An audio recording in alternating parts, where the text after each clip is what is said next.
What's up, guys? It's your boy Juice Jones here with another episode of Housekeeping. So, Housekeeping is basically where I come in. We recap what's going on for the week, just giving my perspective on an observation, maybe a real life experience, or some things that we're currently handling when it comes to all things Get Home Safe and just what's going on publicly and privately. So, today I want to talk about imposter syndrome and what I'm observing with a lot of folks in terms of how it's being handled, what people are doing about it, and the importance of an action item, right? So when it comes to imposter syndrome, what's usually seen either on social media, behind closed doors, or in private classes and lessons is a lot of folks are like, am I good enough? How do I overcome imposter syndrome? And a lot of people are giving them advice like, hey, look, here's my story. Here's what I've done. This is how I got over imposter syndrome, or the things that I did in order to acknowledge that I'm worth it, or build my confidence up in order to be who I need to be. And, hopefully my story helps you, right? Now, one issue, but it's a compliment, but it turns into an issue. I'm always glad when I see that there's people who are able to get over imposter syndrome. As someone that's had to prove myself in the circles of being a professional athlete, training, figuring out where to get it done, or what kind of people I needed around me, I always knew, hey, if you want to be the thing that you say you want to be, you have to surround yourself with the people. You have to see, can you keep up with the people? You have to understand what your own skill set is. You have to create opportunities to test that skill set. And then after that, you have to be able to hold your own hand and show up and perform. And that's what's most important. What's most important isn't getting the acknowledgement of the colleagues. It's nice to have the acknowledgement of the colleagues, but that acknowledgement comes from confidence. That acknowledgement comes from your consistency that you've built over the habits of doing the thing no matter what, right? And the reason this is important is because no matter how much advice you give folks on imposter syndrome, or how many ways you try and figure out how do I approach this issue that the person is having, or these moments that the people are having, or how these outside environments are affecting the people, at the end of the day, imposter syndrome comes down to, are they building the confidence that they need for themselves to prove that they belong there? And are we as a community doing what we can to pour into them? So at the end of the day, the advice that we're giving, it's only half of the equation, because the other half is, what are they doing when you're not around? The other advice is, how are their inner voices speaking to them when nobody else is in the room and it's just them? So my suggestion and solution is, are you creating action items for those people, for them to take care of themselves? What an action item does is it puts the onus on the person, yes, which is pressure, yes, but pressure makes diamonds, but not everyone's built to be a diamond. Sometimes people just want to be a rock that has a good color. You get what I'm saying? Sometimes people just want to be a rock that's an ordinary rock, but even as a rock, it's hardened. Even as a rock, it's able to do what it needs to do. Even as a rock, it still just has a hard layer on the exterior, and it's still able to hold down its own place with its own weight and be or feel how it needs to feel. So at the end of the day, when it comes to action items, when it comes to imposter syndromes, you give action items because action items do three things for the person. A, am I going to be able to show up for myself? As the person that has imposter syndrome, as the person that is struggling, as the person that's not really sure if I belong there, how are you going to ask people to show up for yourself if you're not showing up for yourself? How are you going to ask people, hey, I'm not sure if I'm good enough? And if they ask you, well, why would you think you're not good enough? Do you have items or proof that, well, I'm doing this, this, and this? Because what that starts with is like, hey, are you working on it? Hey, have you done the thing that you doubt that you're good enough to do? Hey, the thing that you did it work out well? And was it what they were asking for? Were you able to deliver the thing that people expected of you? Or were you able to deliver the thing that you expected of yourself? And if not, are you taking time to sit down and correct yourself?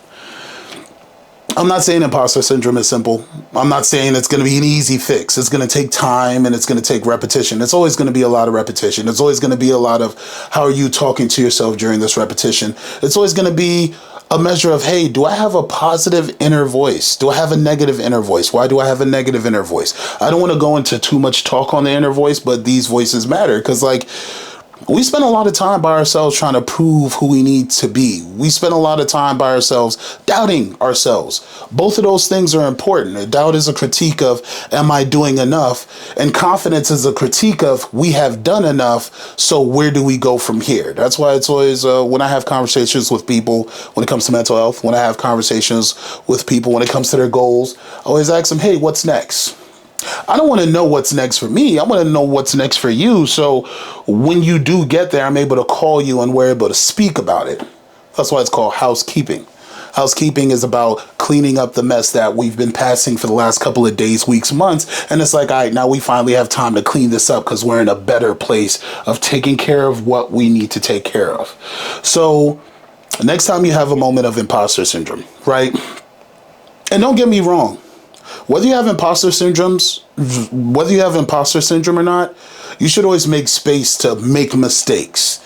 You have to make space to not be good enough yet, but I can get there. You have to make space to admit to yourself, oh, well, of course I couldn't get there. I had these 4 things that I was focused on because as much as I have that one goal that I'm trying to get to, you do have to take these steps to self-qualify. You do have to take these steps to have a good foundation. You do have to take these steps so when people question you or you question yourself, you're able to answer the questions and say, oh, no, I'm good. Actually, I did take care of that. I did get that cert. I did get that job. I did get that relationship. I did build with those people. I did make the choice of saying, those people aren't what I'm looking for right now, but they were good. And here's how I learned from them. And then when you get to making space for, am I good enough? Look at your actions.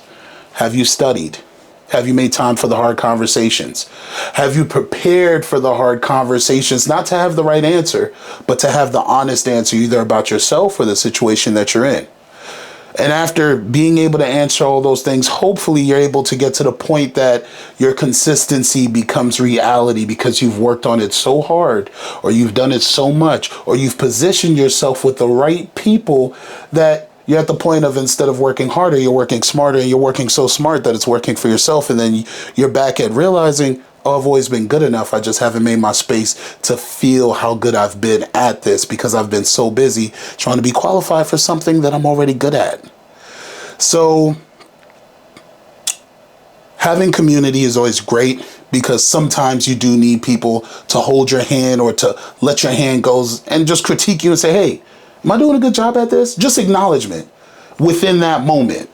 But when acknowledgement is no longer in the room, are you able to hold your own hand and say, we got this? Are you able to look at yourself in the mirror and say, that's not bad. We're making progress.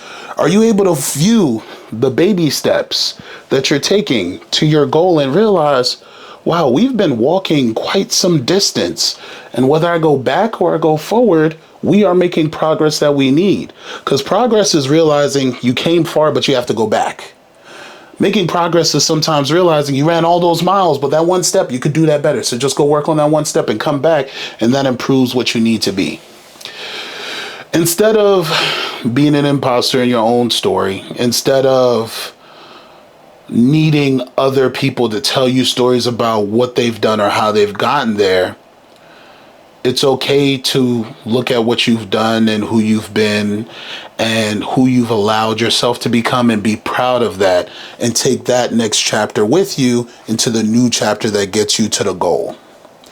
You're not an imposter.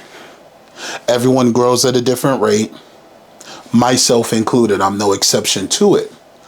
But I don't doubt who I've had to be in the past in order to become the person that I am now.